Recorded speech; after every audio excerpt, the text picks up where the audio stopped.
E.N.D here. E.N.D here. We have just finished the spoilers of Core Set 2021 and we start with the spoilers of JumpStart, a new set that will be released a couple of weeks after Core Set 2021. Let's first start with this particular common land cycle. It's a very interesting common land cycle. Each land will come in the battlefield tapped, and when it's entering the battlefield you need to choose a color other than a particular color. So let's start with Thriving Grove. This one, you will choose another color other than green, you will add green or 1 mana of the chosen color. So these lands are ideal if you're going to play with 3 or more colors. So if you're going to play with 2 colors, yes, these lands will help you, but if you're going to play with 3 or more colors, these are perfect for your deck, because they are the perfect mana fix for your particular deck. The next card is Thriving Heat. You add 1 white and you choose another color. Thriving Bluff, it's a red. Thriving Moor, it's a black. You add 1 black or 1 mana of the chosen color. And Thriving Isle, you add 1 blue and also 1 mana of the chosen color. Rapture Spire enters the battlefield tapped. When it enters the battlefield, sacrifices unless you pay 1. You add 1 mana of any color. Scattering Surveyor 3, 1, 2. This is obviously reprints. When it enters the battlefield, you may search your library for a basic lands, reveal it and put it into your hand, then shuffle your library. Alloy Mirror 3, it's a 2/2. You add 1 mana of any color. Augur Spree 1 black and 1 red. It's an instant. Target creature get +4/-4 until end of turn, so it's a good defend and it's also a good combat spell, depend on which creature you will put this particular instant. Prophetic Prism 2, it's an artifact. Under the battlefield you draw a card. For 1 you tap and you add 1 mana of any color. Low Mage Binding 1 white and 1 blue. It has flash, enchant creature. Enchanted creature can't attack or block and its activated abilities can be activated. Doubtful Attendant 2 and 1 black. It's a 1/2 human warrior. When it dies, return another target creature card from your graveyard to your hand. Shambling Goblin for 1 black. It's a 1/1 zombie goblin. When it dies, target creature or opponent control gets -1/-1 until end of turn. Gaucaller Accomplice 1 and 1 black. It's a 2/2 for 3 and 1 black. Exile it. Exile it from your graveyard. Create a 2/2 black zombie creature token. Activate this ability only when you can cast a sorcery. Innocent Blood for 1 black. Each player sacrifices a creature. Nocturnal Feeder 2 and 1 black. It's a 2/1. It has flying. When it dies, each opponent loses 2 life and you gain 2 life. Terramorphic Expanse. It's a land. You tap. You sacrifice it. You search your library for a basic land. Put it in the battlefield tapped. Then shuffle your library. Similar to Evolving Wilds. Bone Picker, it's a 3 and 1 black. It's a 3/2. The spell costs 3 less to cast if a creature died this turn. Flying and Death Touch. So very good. This is a very interesting reprint from Amonkhet or Out of Station. Maybe I'm confusing it, but I think it's from that block. Fusion Element. You need the 5 colors. It's an 8/8. It's an elemental creature, and that's all. Just for 5 colors.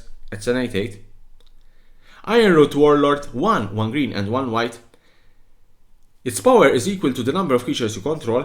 3 1 green and 1 white. You create a 1/1 white soldier creature token. Raging Regisaur 2 1 red and 1 green. It's a 4/4. Whenever it attacks, it deals 1 damage to any target. The Mrova Horror 4 1 blue and 1 black. It's a 4/4. Enters the battlefield, return target permanent to its owner hands, then that player discard a card. Mirrodin Score, it's a land, another reprint from Mirrodin block. You tap for a colorless. You tap, you put a charge counter on Mirrodin Score. You tap, you remove a charge counter from Mirrodin Score. You add 1 mana of any color. My Triton, reprint from Theros Beyond Death. 1 black. It's a 2/1 Death Touch. When it enters the battlefield, mills 2 cards and gain 2 life. They changed the word put 2 cards from the graveyard to a mill in this particular version, particular reprint. And Domber Exarch 2 black. It's a 2/2. It's a cleric. When it enters the battlefield, you choose 1. Target creature card from your graveyard. Return target creature card from graveyard to your hand. Target opponent reveals their hands. You choose a non-creature card from it. That player discarded. Gravewaker, 4 and 2 black, it's a 5/5. Another reprint, it has flying, 5 and 2 black, return target creature card from your graveyard to the battlefield tapped. Next edit, 1 and 2 black, it's a 7/7. Yes, it's a 7/7 for a 3-drop. As it enters the battlefield, choose an opponent. It gets -1/-1 for each card that chosen player hand. Very interesting card, very good card, especially in multiplayer and especially in Commander. Kel's Fight Fixer, 2 and 2 black, it's a 4/3, it's a legendary creature, it has menace. When you sacrifice a creature, you may pay 1 blue, it's a hybrid mana, blue and black. If you do, you draw a card. For 1, sacrifice a creature, it gains indestructible until end of turn. Chamber Sentry, X00, enters the battlefield with a +1/+1 counter for each color of mana spent to cast it. X, tap, remove X +1/+1 counters from it, it deals X damage to any target. 5 colors, return Chamber Sentry from your graveyard to your hand. Reanimate, this is one of the finally good reprints in this set. 1 black, sorcery, put target creature card from your graveyard on the battlefield under your control, you lose life equal to its converted mana cost. Naiad of Dire Hunt, 2 and 2 green, it's a 3/3, legendary human warrior. Whenever 1 or more creatures you control fight or block or become blocked, draw a card. At the beginning of your combat on your turn, you may pay 2 and 1 hybrid mana, green or red. If you do, double target creature power until end of turn. That creature must be blocked this combat if able.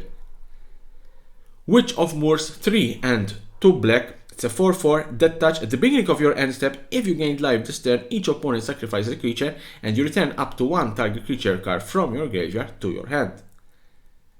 Bogbrew Witch, 3 and 1 black, it's a 1/3, 2, tap, search your library for a card named Festering Newt or Bubbling Cauldron, put it on the battlefield tap, then shuffle your library.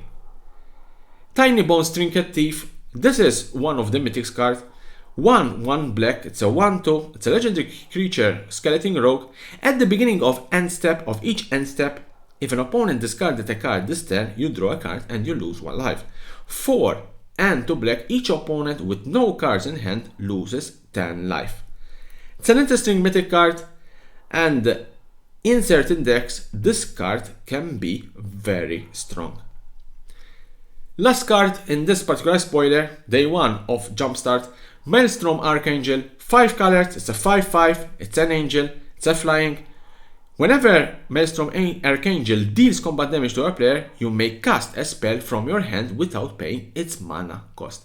As I said, this was the last spoiler of JumpStart. Let's see and continue to follow the spoilers. Subscribe to my channel because I'm going to cover all the spoilers of this particular set called JumpStart.